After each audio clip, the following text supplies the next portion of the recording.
श्री राम जन्मभूमि तीर्थ क्षेत्र ट्रस्ट के कोषाध्यक्ष गोविंद देवगिरी महाराज ने साफ कर दिया कि वो अपने पद से इस्तीफा नहीं देंगे। उन्होंने खुद को छत्रपति शिवाजी महाराज का अनुयायी बताते हुए कहा कि वो मुश्किलों से भागने वाले नहीं हैं। हालांकि उन्होंने मंदिर में हुई इस चोरी को बेहद शर्मनाक और बड़ा झटका माना है। गोविंद देवगिरी के मुताबिक वो कोषाध्यक्ष होने के नाते रोजाना जप कर रहे हैं और प्रायश्चित के रूप में मंदिर में 70 पंडितों द्वारा 10 दिनों का विशेष अनुष्ठान कराया जा रहा है। इसलिए याद किया कि कल पूरे देश के मीडिया में कोषाध्यक्ष ने भी इस्तीफा देने का मन बनाया है, ऐसी वार्ता आने लगी। इसके कारण अनेक लोग आहत भी हुए, मुझे मैसेज और फोन भी आने लगे। ये वार्ता निराधार है। किसी प्रकार से भी इस्तीफा देने का, त्यागपत्र देने का विचार भी मैंने अपने मन में लाया नहीं है, न उसकी मैं आवश्यकता अनुभव भी करता।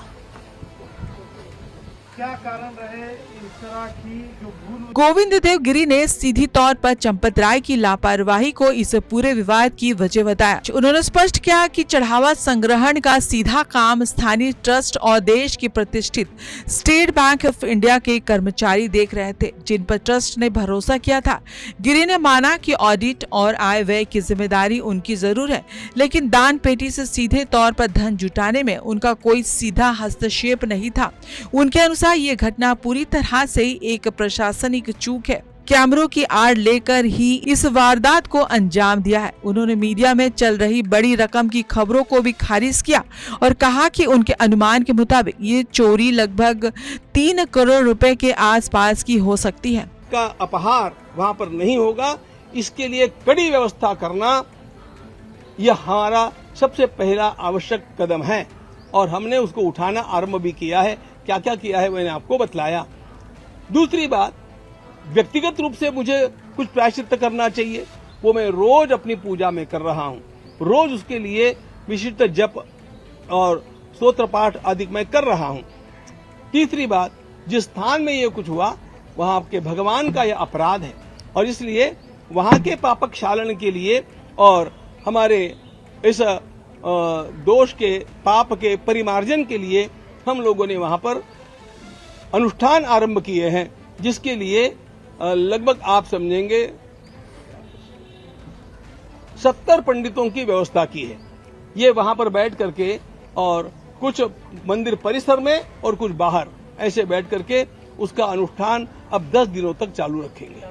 फिलहाल वे इस मामले की चल रही एसआईटी जांच और सुप्रीम कोर्ट के दखल से पूरी तरह संतुष्ट है।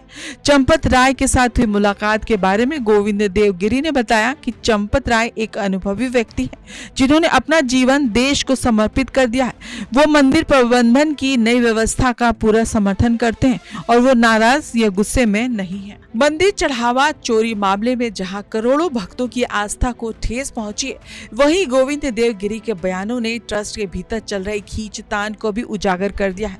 चंपत राय के इस्तीफे के बाद अब सुरक्षा व्यवस्था को और कड़ा करने का दावा किया जा रहा है, लेकिन सबसे बड़ा सवाल अब वही है कि क्या 70 पंडितों का अनुष्ठान और कोषाध्यक्ष का रोजाना का जब भक्तों के टूटे हुए विश्वास को दोबारा बहाल कर पाएगा।